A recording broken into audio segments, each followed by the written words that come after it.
कि ये बचा हुआ जो टाइम है क्लास 10th वालों कैसे यूटिलाइज करना है कि मैं भी टॉप करूंगा या टॉप करूंगी, 95 प्लस स्कोर करेंगे हर सब्जेक्ट में, वो तुम भूल चुके हो। अगर 10th का बोर्ड खराब हुआ तो 11th और 12th के लिए डीमोटिवेशन आ जाता है। अब जो बचा हुआ टाइम है तुम उसमें भी पढ़ाई नहीं करोगे, भगवान भी नहीं बचा सकते। हेलो बच्चा पार्टी, आई नो आप लोग बहुत अच्छे होंगे, अपना ख्याल प्रॉपर रख रहे होंगे, बस एक ही काम नहीं कर रहे होंगे, पढ़ाई। पढ़ाई के अलावा सारा काम आपका हो रहा है, I know. My name is Anu Singh और मैं आप लोगों को आज गाइड करने वाली हूँ कि ये बचा हुआ जो टाइम है क्लास 10th वालों कैसे यूटिलाइज करना है। और आपको याद दिला दूं कि वो जो सपना तुमने देखा था जब तुमने क्लास 10th स्टार्ट किया था कि मैं भी टॉप करूंगा या टॉप करूंगी, 95 प्लस स्कोर करेंगे हर सब्जेक्ट में, माँ बाप को प्राउड फील कराएंगे, वो तुम भूल चुके हो। तो पहले तुम याद करो कि 10th का बोर्ड है, बहुत इंपॉर्टेंट है। अगर 10th का बोर्ड खराब हुआ तो 11th और 12th के लिए डीमोटिवेशन आ जाता है। अभी से इतने ताने सुन लोगे तो आगे क्या करोगे यार। देखो एक और बात याद कर लो, जब तुम्हारे पास टाइम था बहुत ढेर सारा, पूरा साल तुमने बिल्कुल पढ़ाई नहीं की है, तुमने बस मस्ती की है, सोए हो, फोन चलाया, डिस्ट्रैक्शन, सब कुछ यही किया। अब जो बचा हुआ टाइम है तुम उसमें भी पढ़ाई नहीं करोगे तो फिर तुम्हें कोई भी बचा नहीं सकता, भगवान भी नहीं बचा सकते। तो जो तुमने पेरेंट्स को और खुद को जो तुमने एक प्रॉमिस दिया था, क्या तुमने उसका 1% भी पूरा किया? अगर चाहते हो पूरा करना तो चैट बॉक्स में प्रॉमिस खुद के लिए लिख के जाना, मेरे लिए नहीं, कि मैं अभी से जी जान लगाकर मेहनत करेंगे और उसके बाद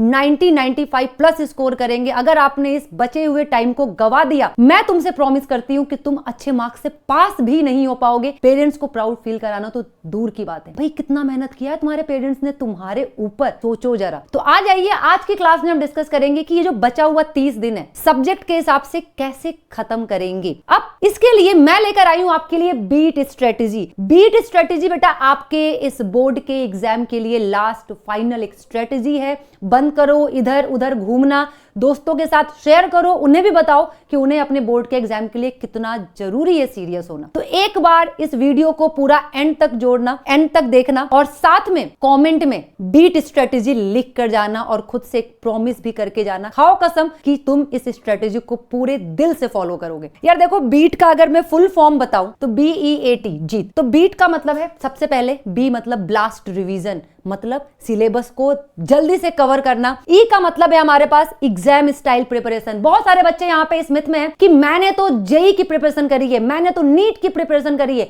मुझे तो कोई नहीं रोक सकता, मैं तो कोई भी एग्जाम क्लियर कर सकता हूं। याद रखिएगा, कई बार ऐसा होता है कि जेई मेंस क्लियर बच्चा कर लेता है लेकिन बोर्ड के एग्जाम में 0 मार्क्स आ जाते हैं उसके और वो फेल हो जाता है बेटा अपने एग्जाम में।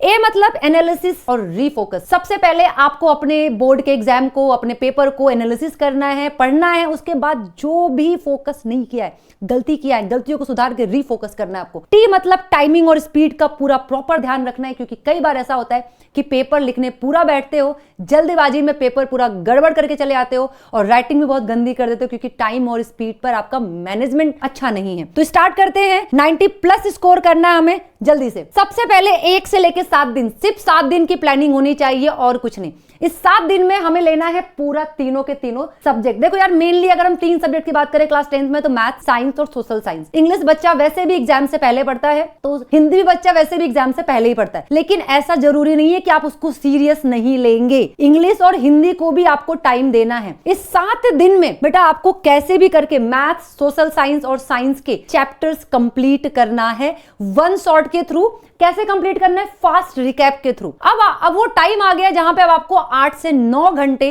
डेली टाइम देने की जरूरत है अपनी स्टडी को। कैसे देंगे और ये टाइम कितना इजीली तुम दे सकते हो, मैं आपको एंड में वो भी बताने वाली हूं। तो मान लो कि आपने बेटा, ये हमारे मैथ्स के चैप्टर्स हैं, अब मैंने यहाँ पे 7 चैप्टर्स ही लिखे, लेकिन आप यहाँ पे एक दिन में 2 चैप्टर्स भी कर सकते हो, 3 चैप्टर्स भी कर सकते हो। 7 दिन में मैथ्स के सिलेबस और साथ में बेटा साइंस के सिलेबस जब कंप्लीट करने बैठ रहे हो 7 दिन में, एक दिन में केमिस्ट्री वन शॉट के थ्रू खत्म, एक दिन में फिजिक्स वन शॉट के थ्रू खत्म, एक दिन में बायोलॉजी वन शॉट के थ्रू खत्म, उसके बाद एक दिन में हिस्ट्री खत्म, एक दिन में ज्योग्राफी, एक दिन में पॉलिटिकल साइंस, एक दिन में इकोनॉमिक्स। अब चैप्टर वाइज साइंस और सोशल साइंस कंप्लीट करने की जरूरत नहीं है, प्लीज 7 दिन में सिलेबस कंप्लीट करना है। तो अब आपको यूनिट वाइज कंप्लीट करना है। मैथ्स में भी आप बिल्कुल वैसे अपना सकते हो। और डेली रूटीन में करना क्या है आपको? एनसीईआरटी आपको अच्छे से पढ़ना है, उसके डेफिनेशन अच्छे से पढ़ने हैं आपको, और उसका एक शॉर्ट नोट्स तुरंत बनाते हुए चलिए, बहुत कम टाइम लगता है शॉर्ट नोट्स का। उसके बाद बेटा आपको एक एक पेज बनाना है, मतलब एक पेज बनाना है, एक शीट बनाना बनाना है जो कलर कोडेड, जहां पे आप समरी लिख पाओ, आज आपने क्या पढ़ा है उसको जल्दी जल्दी लिख लो एक समरी में, ताकि रिवीजन में आपको हेल्प करे। उसके बाद क्विक टेस्ट देना है बेटा, वो कहीं भी मिल जाएगा आपको, वैसे मैं प्रोवाइड करने की पूरी कोशिश कर रही हूँ,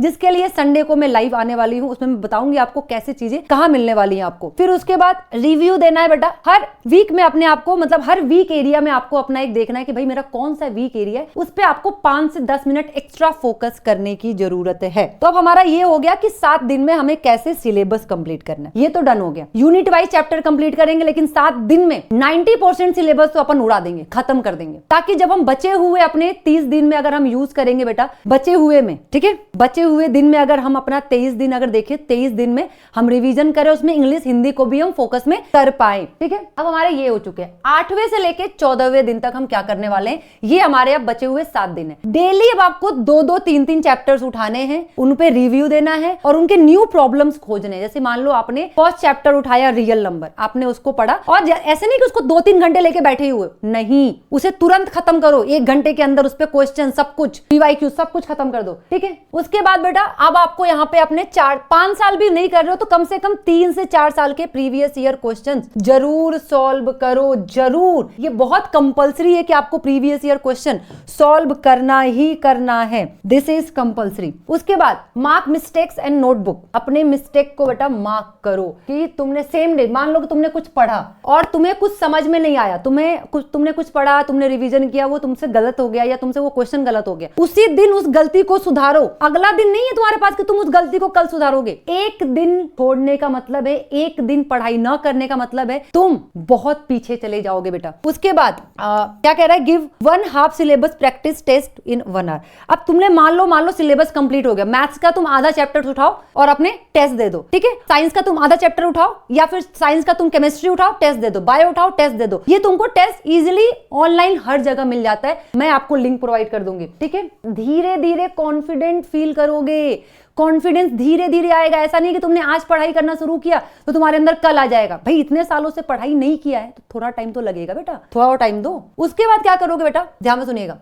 15 से 25वें दिन में क्या करोगे, फुल मॉक टेस्ट देना बहुत जरूरी है। 15 तारीख को दो, 19 को दो, 23 को दो, एक दे लो, एक साइंस का दे लो, एक सोशल का दे लो, एक मैथ्स का दे लो। 3-3 घंटे का पूरा रिमाइंडर आप सामने घड़ी रख के पूरा एक सेट का पूरा टेस्ट दो। फिर उसके बाद उसको एनालिसिस करो, हर एक मॉक का बेटा एनालिसिस करो, और जितनी भी गलतियां, देखो आता हुआ तुमको आ ही रहा है, प्रॉब्लम वहां है जहां गलत हो रहा है, तो जितनी भी गलतियां तुम कर रहे हो उन गलत का एक अलग से नोटबुक बनाओ। ठीक है, अलग से कॉपी बनाओ जहां पे तुम मैथ्स के वो एरर लिख रहे हो जो तुमसे गलत हो रहा है, साइंस के तुम एरर पॉइंट्स लिख रहे हो, सोशल साइंस के तुम एरर पॉइंट्स लिख रहे हो। तो इससे क्या होगा कि तुम्हें वो जल्दी से इजीली तुम उसको सुधार पाओगे, क्योंकि तुमसे जो हो पा रहा है, जो तुमको आ रहा है, तुम बार बार वही कर रहे हो। अब टाइम है कि जो तुमसे गलत हो रहा है उस पर फोकस करने की टाइम है। डेली प्रैक्टिस करना है बेटा 30 से 40 मिक्स क्वेश्चन और अपने वीक एरिया ड्रिल्स को। मान लो कि तुम्हारे पास तुमने एरर बुक बनाया, एरर कॉपी बनाया, तुम्हें लग रहा है कि भाई मेरे पास तो 50 एरर हो रहे हैं, तो डेली 2-2, 3-3 एरर पे काम करो, जो भी तुम्हारे वीक पॉइंट्स है उन पे काम करो, और लेकिन 30 से 40 क्वेश्चन प्रैक्टिस करो मिला के, सबका मिला के। रिवीजन बेटा बहुत जरूरी है, अगर तुम रिवीजन नहीं कर रहे हो तो फिर कुछ नहीं हो सकता। स्पीड टारगेट बढ़ाओ, एक कांस्टेंट स्पीड रखो बेटा, ये नहीं कि तुम स्टार्टिंग में बहुत धीरे लिख रहे हो फिर एंड में आके ऐसे भाग रहे हो तो राइटिंग गड़बड़ हो जाएगा। आगे अच्छा है बाद में खराब है, तो एग्जामिनर को आपकी कॉपी फ्रेश चाहिए, एकदम फ्रेश कॉपी चाहिए आपकी। राइटिंग मैटर करता है, अगर राइटिंग मैटर नहीं कर रहा होता है तो आप प्रेजेंटेशन और क्लीन कॉपी लिख कर आइए, भले राइटिंग थोड़ी गंदी है लेकिन कॉपी क्लीन होनी चाहिए। अब ये हमारा यहाँ पे 25 दिन पूरा हो चुका है, बचा 5 दिन। ये आपका वो पार्ट है बेटा जो आपको पूरा कवर करना है। अब 5 दिन में आपने फुल मॉक टेस्ट दिया, एनालिसिस किया, डेली एक मॉक टेस्ट दो हर सब्जेक्ट का। उसके बाद 26 को आपने टेस्ट दिया, 27 से 30 में बेटा एरर नोटबुक रिव्यू करो और उसके फॉर्मूला ड्रिल्स बनाओ 15 मिनट के डेली। प्रेजेंटेशन प्रैक्टिस करना ही करना है। चलो मैथ्स में तो स्टेप मार्किंग मिलेगा, सोशल साइंस और साइंस में ले डूबेगा अगर आपकी प्रेजेंटेशन अच्छी नहीं है, मस्त तरीके से। ठीक है, मेंटल प्रिपेयर करो, क्योंकि बेटा आपको पता है कि कॉन्सेप्ट बेस्ड क्वेश्चन आने वाले हैं इस बार, तो थोड़ा सा बढ़िया से आप अच्छे से अपने एग्जाम को विजुअलाइज करो कि तुम्हारा एग्जाम कैसे होने वाला है, क्या क्या होने वाला है, कैसे। इस बार का सैंपल पेपर जरूर सॉल्व करना, क्योंकि सोशल और साइंस का चेंज हुआ है पैटर्न, याद रखिएगा बेटा। रेट अच्छा सो, अच्छा खाओ, अच्छे से अपने आप को प्रिपेयर करो, मत सोने का मैं तुम्हें पूरा टाइम दूंगी, रुक जाओ भी। ठीक है, अब बेटा देखो यार 80 मार्क्स का हमारा मैथ्स होता है, तो मैथ्स में आपको हमेशा अपने 70% जो सबसे ज्यादा वेटेज रखता है उस पे फोकस करना है। अगर मैं बात करूं अलजेब्रा 20 नंबर का है तो इसको जल्दी करो, जिसमें हमारे polynomials, linear equation, quadratic equation और अरिथमेटिक प्रोग्रेशन जल्दी आ जाता है। ज्योमेट्री 15 मार्क्स का है, इसे कर लो। ट्रिग्नोमेट्री 12 मार्क्स का है। यहीं पे तुम देख रहे हो तुम्हारे कितने मार्क्स बन गए, 20, 30, 40, लगभग हमारे 50 मार्क्स, लगभग 50, 47 मार्क्स हमारे यहाँ बन गए। उसके बाद आप उठाओ स्टैटिस्टिक्स एंड प्रोबेबिलिटी, हमारे 11 नंबर यहाँ पे आ गए। फिर आप इनको एंड में करना, इनको आप एंड में करना बेटा। पहले आपको यही सीक्वेंस अपनाना है जब आप सिलेबस कंप्लीट करने जा रहे हो मैथ्स का, क्योंकि यही ज्यादा वेटेज वाले हैं। अगर हम साइंस की बात कर लेते, ये मैंने पूरा लिखा हुआ है, चैप्टर वाइज बेटा लिखा हुआ है, आप चेक कर सकते हो। आप इसका स्क्रीनशॉट ले लो, चैप्टर वाइज किस चैप्टर से कितने मार्क्स के क्वेश्चन आएंगे आप ये चेक कर सकते हो, ठीक है। अगर मैं साइंस की बात करूं बेटा तो 25-25 ऐसा ही करके है, ठीक है। मान लो आपका साइंस का है तो साइंस हमारा मान लो ये हमारा 25 नंबर का है, ये हमारा 25 नंबर का है, और 25, 25, 75, ठीक है। और हमारा 5 नंबर का बेटा इन्वायरमेंट साइंस आता है, मतलब ईवीएस आता है। तो आपको ये फोकस करना है कि हाँ, अब इसमें आपको देखो इक्वली सबको पढ़ना है, फिजिक्स, केमिस्ट्री, बायोलॉजी सब में से इक्वल मार्क्स आने वाले। चैप्टर वाइज देख लीजिएगा किससे इंपॉर्टेंट आने वाले। ज्योग्राफी में भी सोशल साइंस में भी सेम है, 20 नंबर 20 नंबर 20 नंबर 20 नंबर, सब में से 20-20 नंबर के सवाल आने वाले हैं। और आपको किसी भी, आपको जो इंटरेस्ट आता है कि आप पहले हिस्ट्री पढ़ेंगे, पहले हिस्ट्री पढ़ लो, पहले मुझे इकोनॉमिक्स पढ़ना, पहले आप इकोनॉमिक्स पढ़ लो, जो आपको अच्छा लगता है सबसे पहले वो उठा के पढ़ के खत्म करो, ठीक है। अब ये रहा टाइम टेबल जिसका मुझे इंतजार था। सुबह उठना शुरू कर दो 6 बजे। जो बच्चा 9 बजे उठता है इसको 3-3 घंटा शिफ्ट कर लेगा, ठीक है। अब सुबह 6 से 9 एक शिफ्ट बनना चाहिए आपका, ठीक है। 6 से 9 चाहे दुनिया इधर से उधर हो जाए बेटा, आपको 6 से 9 एक दिन नहीं डेली पढ़ना है। आदत नहीं सुधारोगे तो ये आदत आपकी दुश्मन बन जाएगी। दोपहर में 2 से 5 और शाम को 7 से 10। जो बच्चा 9 बजे सो के उठता है तो अपना 9-9 3-3 घंटे, 9 से 12, 5 से 8 ऐसे शिफ्ट कर ले, रात में लेट भी तो सोएगा। अब आपके पास बेटा यहाँ देखो कितना टाइम बच रहा है, 9 से 2 के बीच में 10, 11, 12, 1, 2, 5 घंटे। आप इस 5 घंटे में पता क्या कर सकते हो, इस 5 घंटे में कुछ भी सर्च करो, फोन से जो सर्च करना है वो सर्च करो, फोन से जो भी आपको कंटेंट चाहिए वो कंटेंट ले लो।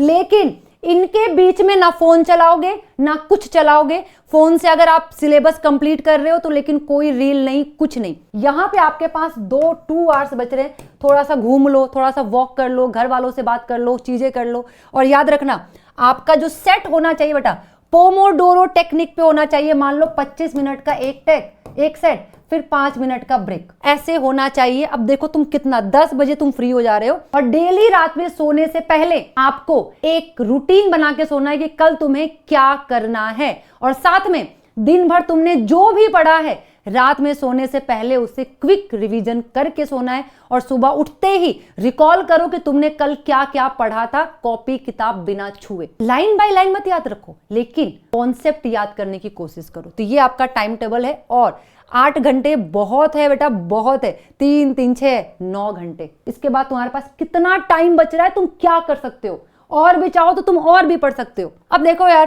फॉर्मेट सबसे पहले क्या करना है, जो भी आपका एरर नोट्स है इसको आपको डेली सही करना है। और मैं आपको गारंटी बोल रही हूं बेटा कि एरर नोटबुक बनाना है। अगर आप कुछ भी पढ़ रहे हो, रिवीजन करते वक्त, प्रैक्टिस करते वक्त अगर आपसे कुछ गलती हो रहा है, उस गलती को एक कॉपी में लिखो और उन गलतियों को पढ़ो और सुधारो। और मैं दावे के साथ कह सकती हूं कि उन गलतियों से आपके 10 मार्क्स जरूर इंक्रीज होंगे। ये मैं आपको पूरी गारंटी के साथ बोल रही हूं, ठीक है। फॉर्मेट, चैप्टर, फिर मिस्टेक, फिर करेक्ट मेथड यूज करो, ठीक है।